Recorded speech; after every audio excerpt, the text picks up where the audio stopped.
Hello, everyone. This is Dr. Locklear, and we're continuing with Module 13, Mobility. And this presentation looks at hip fractures, Exemplar 13.C. This begins on page 928 in your text, and you will see the different types of hip fractures in this particular section and how they are treated and addressed. So let's get started. So what is our overview? When we're looking at hip fractures, we're again looking at a break in the bone, but it is in, of course, the hip area. So what are our learning outcomes? We want to describe the pathophysiology of hip fracture. So what happens when you have a hip fracture? Describe the etiology or cause of hip fracture. So what's causing the people to have these, and these are very debilitating. A lot of your older people, after they have a hip fracture, often do not recuperate and end up with secondary causes and usually pass away from the secondary infections and things. Compare the risk factors for and prevention of hip fractures. Identify the clinical manifestations of hip fractures. Summarize diagnostic tests and therapies that the interprofessional team uses so we can collaborate care, because somebody with a hip fracture may have to go home with help, equipment, home health, or they may have to go to a rehab center. And then if they do, they're going to get daily, very intense OT and physical therapy, mostly physical therapy. And how do we apply the nursing process in providing culturally competent care to individuals with hip fractures? We always want to look at what their needs are. When we talked about just fractures in general in Exemplar 13.B, we have to consider, people's cultural backgrounds. How are they feeling about this? How are they open to the types of care that they get? So we want to assess all of that. So what's our overview? A hip fracture is a break in the neck, head, or trochanter region of the upper femur. And if you look on page 929, it gives you some pictures of the neck, the intertrochanteric and subtrochanteric region, so you have an understanding of where the break is. But this hip bone and that ball and socket joint is what supports our body. So when you have a hip fracture, ambulation is highly impaired. It's associated with older adults, but it can occur at any age due to a trauma, a car accident, sports injury. But a lot of older adults fall because they are impaired in their balance due to medications. Some have dementia, some have Alzheimer's, some have poor vision and hearing. They have poor muscle movement, so they're at risk for falls. Often results in long-term functional impairment in older adults, as I said a while ago. So what are our pathophysiology? There's two types of hip fractures. You have the intracapsular hip fracture. So this occurs at the head or the neck. And if you look at page 929, you can see where the neck and the head is. And that's really that ball and socket there. That's the support. So if that breaks, you're gonna have real problems with support and ambulation and getting back on your feet. The extracapsular hip fractures, these are in the trochanter area. And so this is between the neck and the diaphysis of the femur. And so you have the intertrochanteric and the subtrochanteric. And so this is actually in the longer part of the bone, but up towards the top. Hip fractures to neck and intertrochanteric regions are most common. Fractures of the neck are especially dangerous. They cut off blood supply to the head and the neck of the femur, and they cause avascular necrosis, which means the blood supply is cut off, so the vascular area starts to die. That's necrosis. Extracapsular hip fractures less likely to develop avascular just because of where they are located. So what is our etiology? What's our cause? Trauma, a fall. In children, it can be a bicycle crash, just running through the house, playing, sports, different things. Same thing with teens, sports and injuries. Adults, motor vehicle accidents. A lot of people you know, in the adult age area, like to hike and run and, you know, work out. So from those types of injuries, adults falling, you're just losing their balance and falling from whatever reason. Individuals that have weak bones, just simply standing and twisting can break their hip.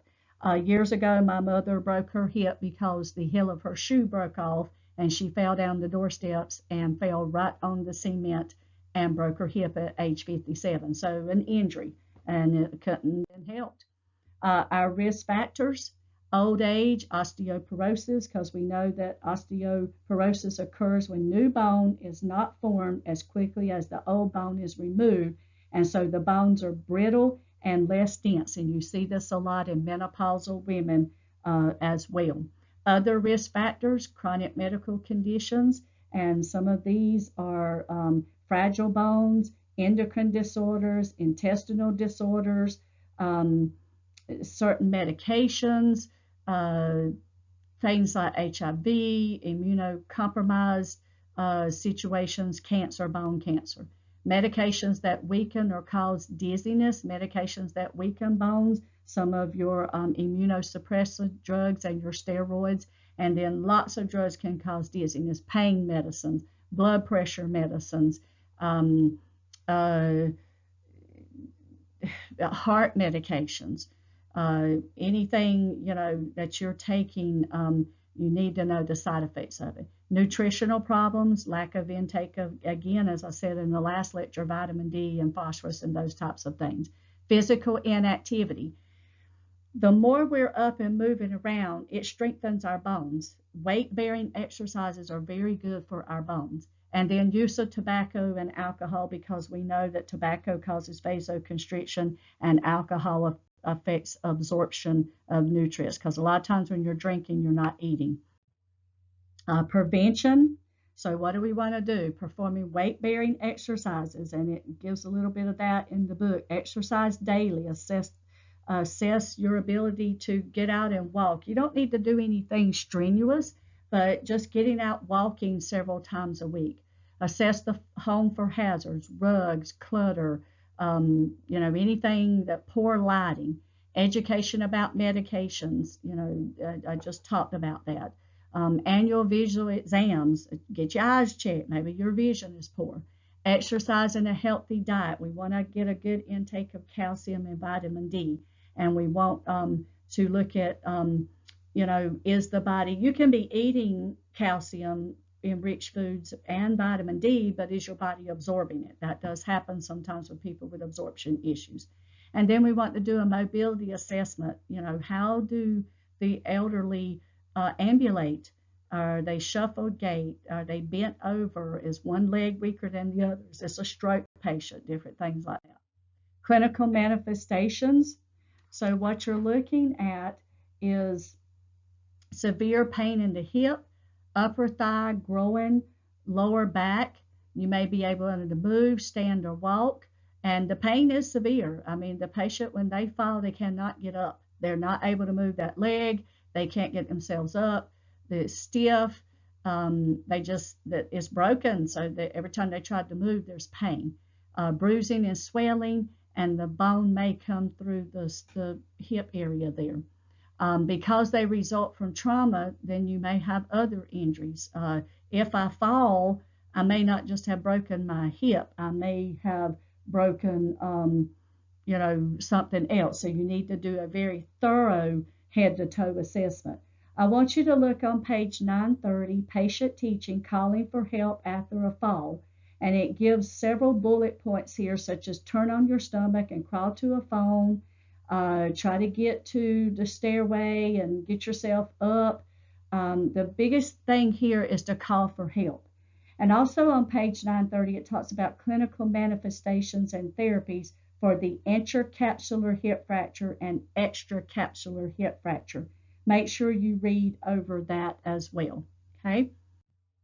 Complications. So what are some of the complications? DVT, pressure ulcers from lack of movement, UTI from poor intake and lack of movement, not being able to clean yourself and use the bathroom properly, pneumonia because you're not up moving around, you're in pain, you don't want to breathe, and the secretions are settling. And then muscle atrophy, because we know if we don't use that muscle, it loses uh, size. And so the more we use the muscle, the thicker the muscle gets. Other complications, again, infection, mental deterioration. A lot of your elderly become very confused after a hip fracture because so much is going on. They may have lost blood, they may have hit their head. So mental deterioration needs to be monitored. Avascular necrosis, so is there circulation issues going on? Check the circulation below that hip fracture. Look at the leg, look at the skin color, look at the capillary refill. Non-union and malunion of the bone, and we talked about that in the fracture section. Loss of muscle mass and strength, and continued decline in mobility, which really affects somebody's esteem. The people do not want to lose their ability to take care of themselves. They want to be independent, not dependent. Collaboration, you have a team, and of course your team includes the nurse, the healthcare provider, the orthopedic surgeon, your PTOT, and may include a cardio surgeon or a respiratory doctor as well.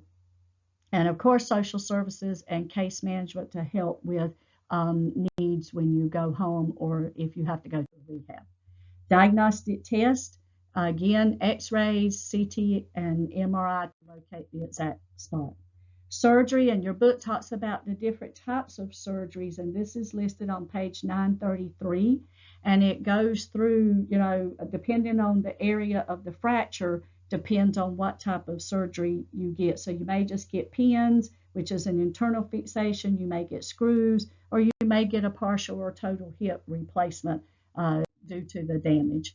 Pharmacologic, opioids again, and please be mindful, it is a narcotic, so you want to look for addiction. And PCA, and one of the biggest things, and you'll hear me say this throughout this semester, these type of medications make the patient more prone for falls because it does alter their mental status. It makes them dizzy and sedated as well.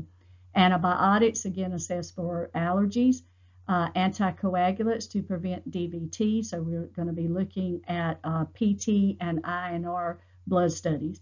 Anti-inflammatories, but we need to make sure with anti-inflammatory medications, does it need to be taken with food? A lot of these medications irritate the stomach. And then bone density enhancers such as calcium and phosphorus and vitamin D, those type of things. On page 931, you have a safety alert. Because of potential complications associated with hip replacement surgery. Hip replacement surgery is contraindicated with limited mobility prior to the fracture. Patients who are bedridden or wheelchair bound, patients at high risk for infection, patients who are immunocompromised, and patients who are too ill to undergo any form of anesthesia. So make sure you review that. Non-pharmacologic therapies, traction, and that's in your section 13B, butt traction and Russell traction, and those are explained in, and we will talk about those in class as well. You may have a spica cast, and there is a picture in one of your sections that shows the spica cast, and it's on page 921. Other things we can do, exercise, your compression stockings, respiratory exercises like the incentive spirometer, and tell the patient every time a commercial comes on TV, do your incentive spirometer, so about 10 times an hour. PT, range of motion, and OT to gain your independence. Lifespan, children, again, this is motor vehicle accidents, sport injuries, bicycles, just children being children. Young adults, same thing, sports, they're driving, things like that. And then older adults, just falls, poor nutrition, poor vision, certain medications, they just don't have good balance. They may have dementia or something. So the nursing process, and this begins on page 932. So what is our overall goal? We want to do a head-to-toe assessment, and we want to assess, of course, start with mental status. We want to look at their skin, respiratory, their heart, their vital signs, any signs of infection. Um, can they move that leg? What does the skin look like? Am I getting a DVT? We want to manage their pain, promote mobility, prevent complications, and make referrals as much as necessary. Safety alert. Paralysis is a sign of severe nerve damage and should be reported to the physician immediately. So if the patient's telling you they're having some neurological issues from their injury, make sure you report it. Pre-operative nursing includes, or your assessment includes vital signs. You want to look for those abnormal readings, physical assessment, cognitive function. Are they, confused, disoriented? What are they rating their pain? You want to go through the 5 Ps, and that's in 13.B. Medical history and post-op assessment. So if you're working in, PACU, you want to assess their oxygenation, their vital signs for infection. Are they able to get up? Are they urinating? Are we having a DVT after surgery? Your diagnoses, they're listed here for you and in your book. And so, of course, risk for infection, pain, and so forth. Deficient knowledge. This may be something new. When my mom broke her hip, she had no idea. She was able to come home with home health services and a walker. She didn't have to go to rehab. So you have to educate. The goals, patient's pain will be controlled. They hopefully will get back to independent ambulation. They won't have any infection of the wound. It'll heal properly. Their anxiety will be decreased, and they will understand how to do their exercises and take their medication. Implementation, you want to manage pain, keep it aligned properly, promote mobility. Again, look for those neurovascular and infection signs. We as nurses, we can't assess enough. And if you find anything abnormal, report it. Even if it's emotional, report that. Again, pain. Pre-op, you want to manage pain because it hasn't been repaired yet. Post-op, again, they're going to have pain. DVT, some of the same things that we've already talked about. I don't want to keep repeating myself. Psychosocial wellness, and we really haven't talked about that, but there's a whole list on page 933 in your book. They're under, general anesthesia, so they're coming out of surgery and they're probably disoriented. Maybe this patient was already disoriented. Always, always, always orient your patient to person, place, time, and situation. Assess their need for pain medicines. Is this pain medicine working? Is it not working? Are they having adverse effects from it as well? And look at their coping strategies and educate, talk to the family, have them share their feelings. This is a life-changing event. Provide thorough discharge instructions, how to use the abduction pillow. The abduction pillow is an A-shaped pillow. It goes between the legs, and every time you turn the patient, you turn them with the abduction pillow between their legs. You only remove it to assess the skin, and the physician will tell you when it can come off. And so they need lots and lots of education. So you're going to have to work very closely with case management. And then evaluation, hopefully return to an independent state of mobility without any complications.